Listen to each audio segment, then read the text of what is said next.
Hello ladies and gentlemen and welcome back to the channel. Hell Dominance, Anthony here. Please remember to like and subscribe and also click that notification bell if you enjoy what you've seen and if you want to continue seeing more. So, it is 6 Story Saturday time, where we regularly bring you 6 stories, 3 from Tuesday to Saturday, and this is week 2 of our show. So what's the first story that we come up with today? Well, after 2022 came to a close after a strong 2021, Tom Holroyd didn't play a single game for Leeds Rhinos following an injury at the start of the campaign, a long-term suspension incurred during the time on loan at Bradford Bulls, and then surgery requiring him to get right for 2023. Thus, the prop is very eager to play again, as he explained on the club's YouTube channel.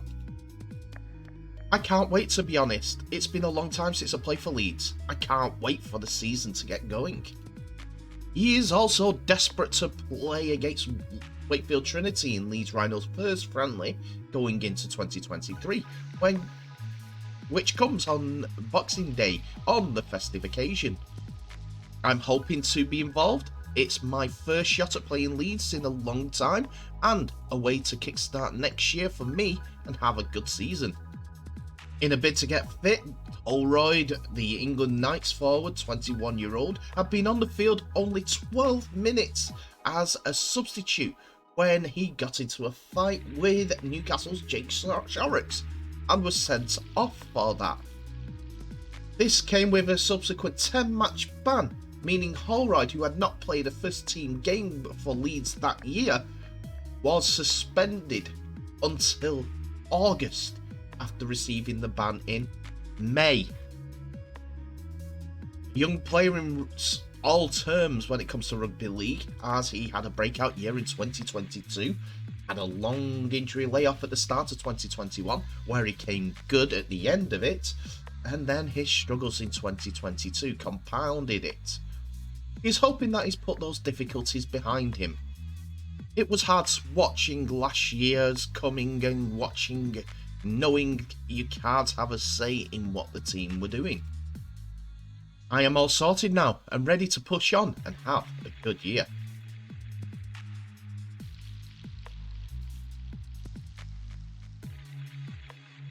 Wigan Warriors Cade Ellis has spoken to Wigan TV describing how the side's pre-season has been going, as well as mentioning the efforts of some of their new faces.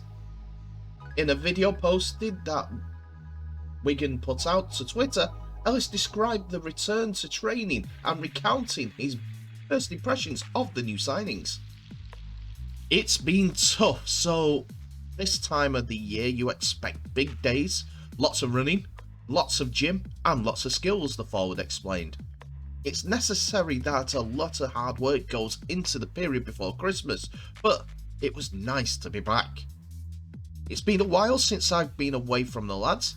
Good to see some new faces and old faces as well. Ellis finished the season with 24 appearances for Wigan with 2 tries, a Challenge Cup victory, and also a 5-match ban for fighting in a game against Catalan's Dragons. But he's keen to press on for 2023. Those new faces that he described are Jake Wardle, who arrived from Huddersfield after impressing at Warrington, and Toby King, who joined the club on loan from Warrington after impressing at Huddersfield. Jake and Toby are fitting really well. They're good people, good players. They're both very quiet and sort of stick to themselves, but you get them going a bit and they have a bit of a laugh. From what I've seen in skills, they're going to be tremendous assets. Ellis's Wigan side will kick off their season in Channel 4's opener on the Sunday, the 18th of February, as they travel to Hull KR, but we'll have a pre-season in Cumbria facing Whitehaven and also Barrow before fans get to see those new players at home to Salford Red Devils in their final game before Super League kicks off.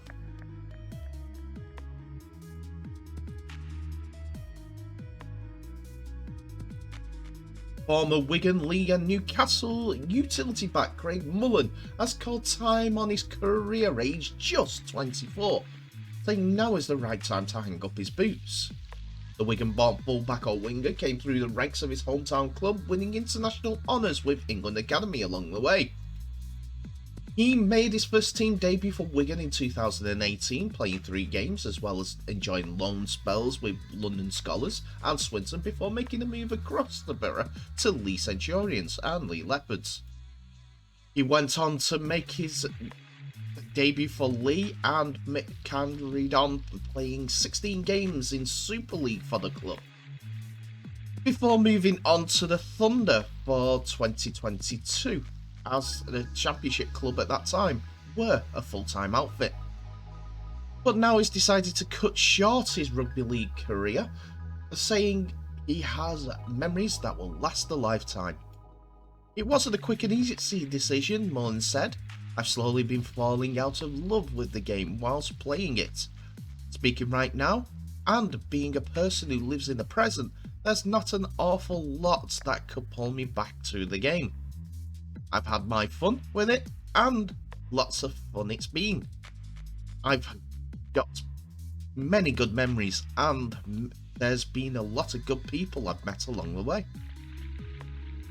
I've got memories to last a lifetime, but I feel if I carried on, I'd be kicking that can further down the road and do myself and the sport an injustice.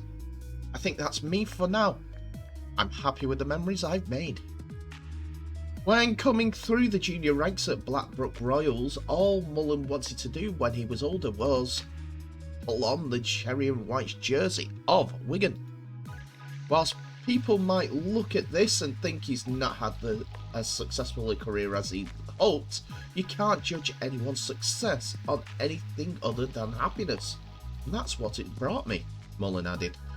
I'm a Wigan lad through and through. I got to represent my hometown team in Australia and at the DW wearing the famous cherry and white. So there's not much else you can do or could want to do. So what now for Mullen? Well, he's looking to get into coaching or something involved with helping juniors at any level in their social and also their personal lives. I was lucky to get the ball rolling before I finished, he added, and that advice I'd give to other players: if you cannot be proactive and get something lined up, then do it.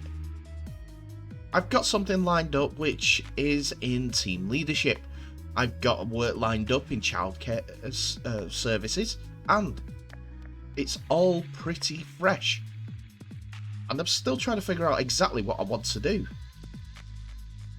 I am teaching in secondary schools at minute local to me. I'd love to travel and do it abroad. I'm a bit of a social butterfly, so I just want to experience as much as I can. I like meeting new people and doing new things, so I think this will be an adventurous couple of years for me. I will work out more when at who I am and what makes me tick. It was once rugby, it's not anymore. Rugby has given me a lot, but now the time is right for the next chapter in my life.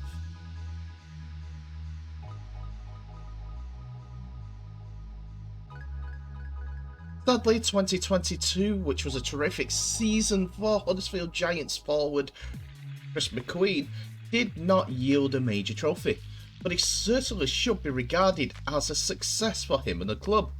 The Giants finished third in the league, their joint second highest finish in Super League history, and made it to the Challenge Cup final, where they were unlucky to lose to Wigan in a terrific final.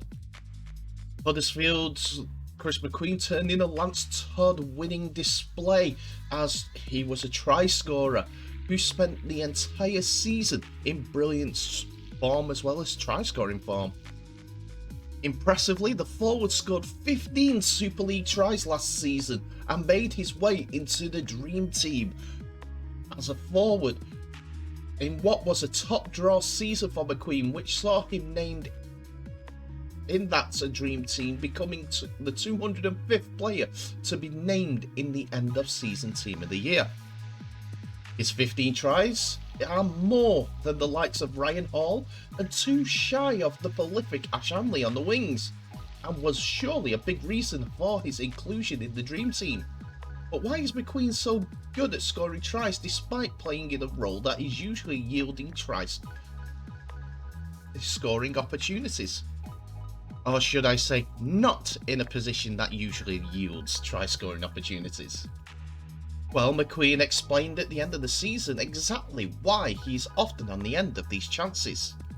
I reckon 2 of those have been long range. There was the intercept against Leeds, and I supported Jack Cogger when we played Catalans in France. Other than that, I think they've all been crashovers or tries from crossfield kicks. I'm not doing the work, I'm just doing my best to run a line, and somebody is giving me the ball over the line. I try to work hard on getting into the right position, because if you do that, anything could happen.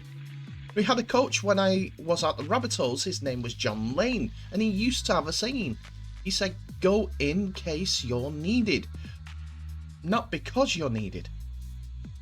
Which is basically means get yourself where you need to be before the opportunity comes up, and then something might come. So I always try and chase kicks and support players when they're carrying the ball, and if you do that, you put yourself in a great position. McQueen took his try-scoring tally to 60 for his rugby league career, as he scored 26 for South Sydney in 118 games. He scored 11 in 38 games for Gold Coast Titans, and 23 in 55 games for Huddersfield Giants.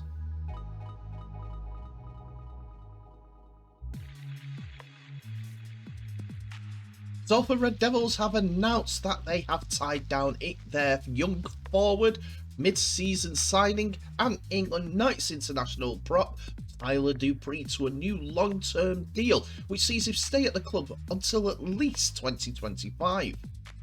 22-year-old prop arrived at the Red Devils in May, having made the switch from Championship club Widnes. Dupree went on to make 18 appearances for Salford in 2022, which seen him get the recognition of an England Knights call, and he made his debut in the process.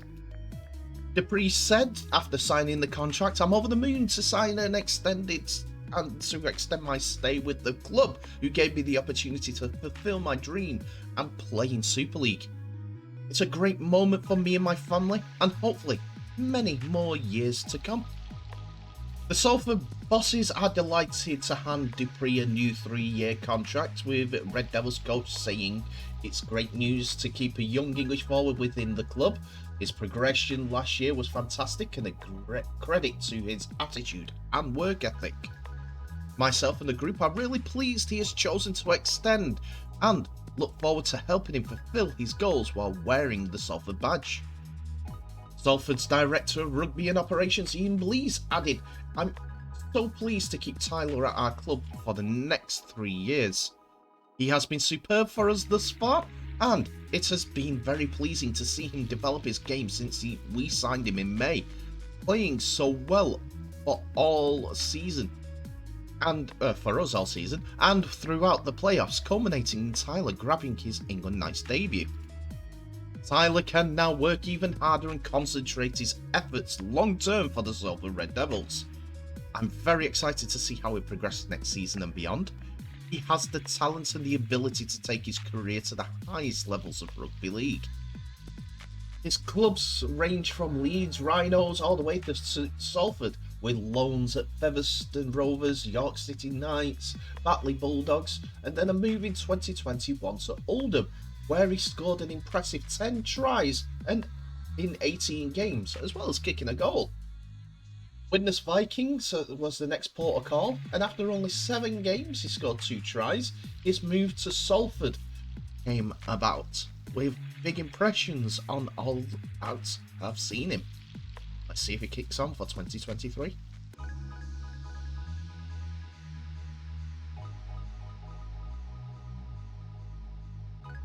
And finally, Italy international Jake Mason will spend the 2023 season in England with Championship club Halifax following an impressive World Cup campaign.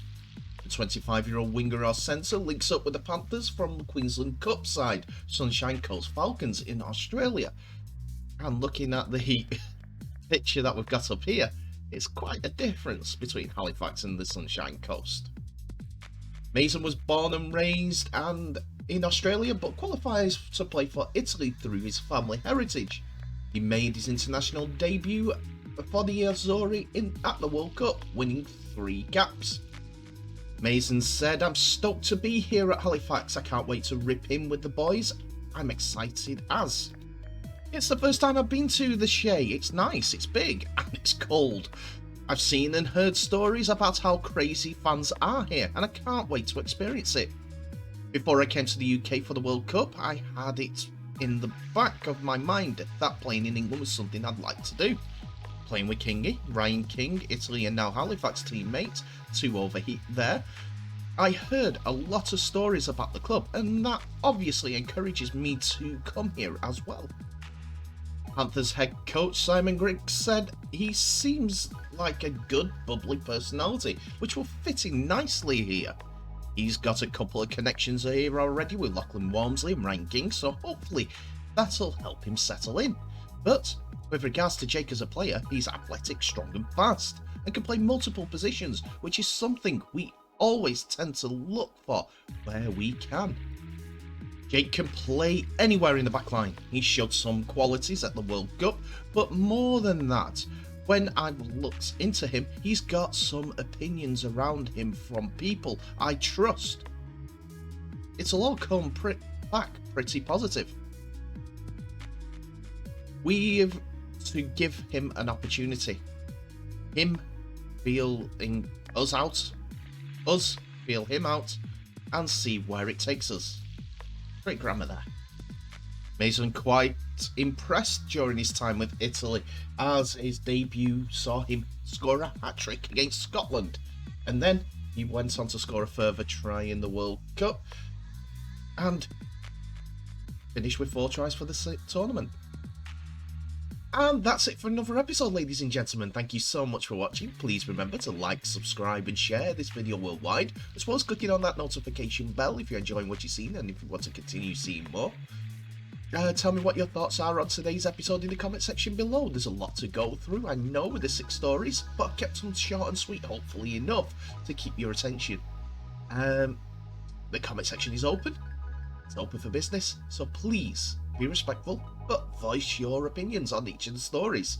You think it's a good move, Salford, and made the new contract for Tyler Dupree, or any of the other stories. I'm not going to be here again tomorrow, as I have decided not to do Sundays until New Year, but there will be some end of year episodes coming soon, so watch out for them. Anyway, thank you so much for watching. Please remember to share this video worldwide. I'll end the episode as I always do by wishing you all the best, so please stay safe, and I'll see you in the next episode.